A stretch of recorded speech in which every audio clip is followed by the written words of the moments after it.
446 میں آ کر شیعوں کی حکومت کو ختم کیا تغرل بیگ سلجوکی نے۔ سلجوک مسلمان ہوئے تھے محمود غزنوی کے دور میں، سلجوک ان کے بڑے کا نام تھا۔ تو ایک دفعہ محمود غزنوی نے سلجوک سے پوچھا اگر مجھے تیری مدد کی ضرورت ہو تو کتنے آدمی پیش کر سکتے ہو؟ تو اس نے ایک تیر دیا، کہا یہ ایک تیر ہے میرا،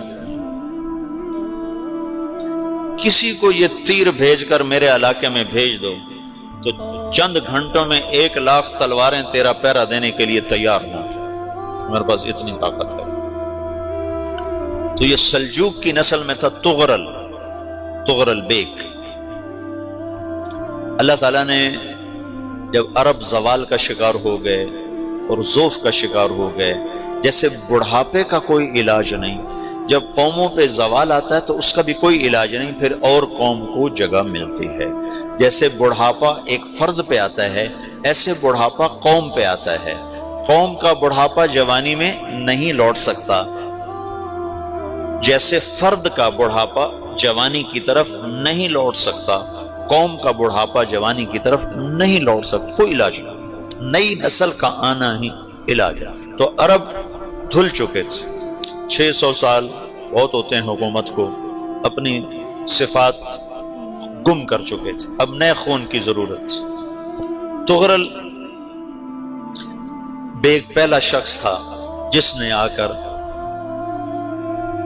اہل السنت والجماعت کو استحکام بخشا، شیعوں کی حکومت کو ختم کیا، بغداد سے، شام سے، ان سارے علاقوں سے۔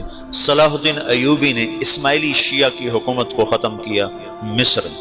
العاضد ان کا آخری خلیفہ تھا صلاح الدین ایوبی، نور الدین زنگی رحمۃ اللہ علیہ کا پروردہ تھا، اس کا دوست تھا، اس کے دوست بھی تھا، بچہ بھی تھا اس کے سامنے، زیادہ لکھنے پڑھنے کا شوق تھا۔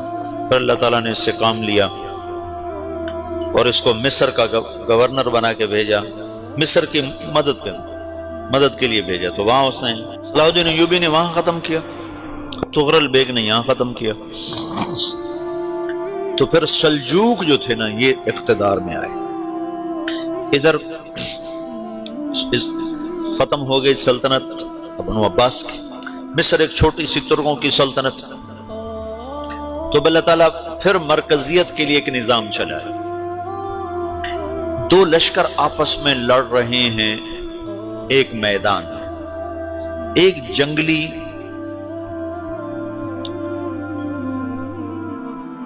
بدوؤں کا قافلہ، جنگل کے لوگ اپنے قبیلے کو لے کر، ایک جنگلی قبیلہ اپنے سردار کے ساتھ نقل مکانی کر رہا ہے ایک جگہ سے دوسری جگہ۔ اللہ کا نظام کہ یہ لوگ چلتے چلتے چلتے اس وادی میں پہنچ گئے جہاں جنگ ہو رہی ہے، دو لشکر آپس میں لڑ رہے ہیں۔ جب یہ وہاں پہنچتے ہیں تو ایک لشکر کے قدم اکھڑ رہے ہیں اور دوسرا غالب آ رہا ہے۔ ان کو نہیں پتا شکست کھانے والے کون ہیں اور فتح پانے والے کون ہیں، ان کو نہیں پتا۔ اس جنگلی قبیلے کے سردار کا نام بھی تغرل ہے، تغرل۔ تو یہ سردار کہتا ہے جو شکست کھا رہے ہیں ان کی مدد کرو، کچھ پتہ نہیں کون ہے، کہتا جو شکست کھا رہے ہیں ان کی مدد کرو۔ تو 400 وحشی جنگلیوں نے فاتح لشکر کے پیچھے حملہ کر دیا۔ وہ تو ایک کافی ہوتا تو 400 دوڑ جب تلواریں پڑیں تو چند لمحوں میں نقشہ بدل گیا، بھاگنے والے جم گئے اور جمنے والے بھاگ پڑے۔ جب جنگ ختم ہوئی تو شکست خوردہ لشکر کے بادشاہ نے ان کو بلایا، اسے پوچھتا ہے مجھے جانتے ہو میں کون ہوں؟ کہا نہیں۔ کہا تو تم نے میری مدد کیوں کی؟ کہا انسانی ہمدردی کی وجہ سے، تمہیں شکست ہو رہی تھی اس لیے تمہاری مدد کی۔ پھر اس نے اپنا تعارف کرایا، میں ہوں سلیمان سلجوکی، ترکی کا بادشاہ۔ مسلمانوں کا لشکر تھا اور تاتاریوں سے شکست کھا رہا تھا، تاتاری فتح پا رہے تھے، مسلمان شکست کھا رہے تھے۔ تو وہ اللہ کی غیبی مدد بن کر آئے، تو وہ اس سے کہتا ہے میرے ساتھ رہنا پسند کرو گے؟ تم نے میرے اوپر احسان کیا ہے، میں اس کا بدلہ دینا چاہتا ہوں، میرے ساتھ رہنا پسند کرو گے؟ کہنے کا کر لوں گا۔ تو اس کو لے کر ترکی آیا، اور استنبول اس وقت روم کی حکومت میں تھا، اسے فتح کیا اس تغرل کے آگے چوتھے پانچویں پڑپوتے محمد فاتح نے۔ تو یہ استنبول ہے، یہ ترکی ہے، بیچ میں ایک چھوٹا سمندر ہے، یہاں ایک جاگیر ہے۔ تو سلطان سلیمان کہتا ہے یہ جاگیر تجھے وقف ہے، ادھر سے رومی مجھے تنگ کرتے ہیں حملے کر کر کے، تو میرا دفاع کرتے رہنا، یہ جاگیر تیری۔ اس جاگیر پہ اس نے اپنے قافلے کو آباد کر دیا، اپنے قبیلے کو، اور ایک چھوٹی سی حکومت بنا لی، جو ایک صوبہ سمجھو سلمان سلجوقی کا، وہ ایک چھوٹا سا صوبہ ہے۔ وہاں جب یہ رہ پڑا تو پھر یہ ایک شیخ کے بیت ہوتا ہے، وہاں شیخ طریقہ میں ان کے یہ بیت ہونے جاتے ہیں، وہ اس کو رات اپنے پاس ٹھہراتا ہے، تو ایک کمرے میں ان کو ان کا خادم ٹھہراتا ہے۔ یہ جب کمرے میں جاتا ہے تو سامنے دیوار میں تاکچے پر قرآن پڑا ہوا ہے، تو یہ تغرل بیگ کہتا ہے یہ کیا ہے، یہ کیا ہے؟ تو وہ خادم کہتا ہے یہ کتاب اللہ ہے، قرآن ہے۔ اچھا، وہ اس کو وہاں چھوڑ کے باہر چلا جاتا ہے۔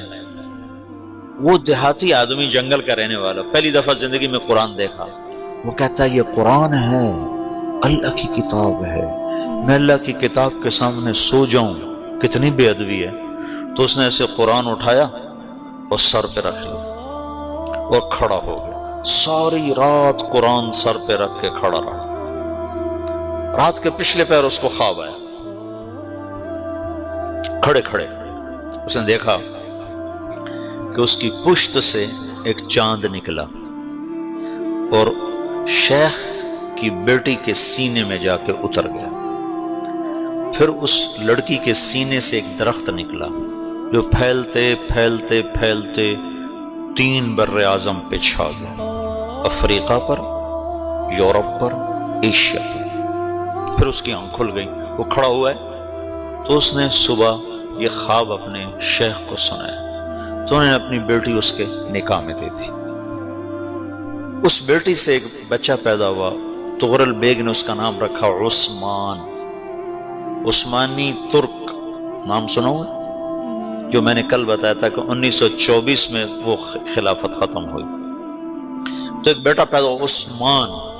عثمان نے پھر ایک نئی اسلامی حکومت کی بنیاد رکھی جو 1924 تک چلتی رہی، کوئی 800 سال یہ حکومت چلی۔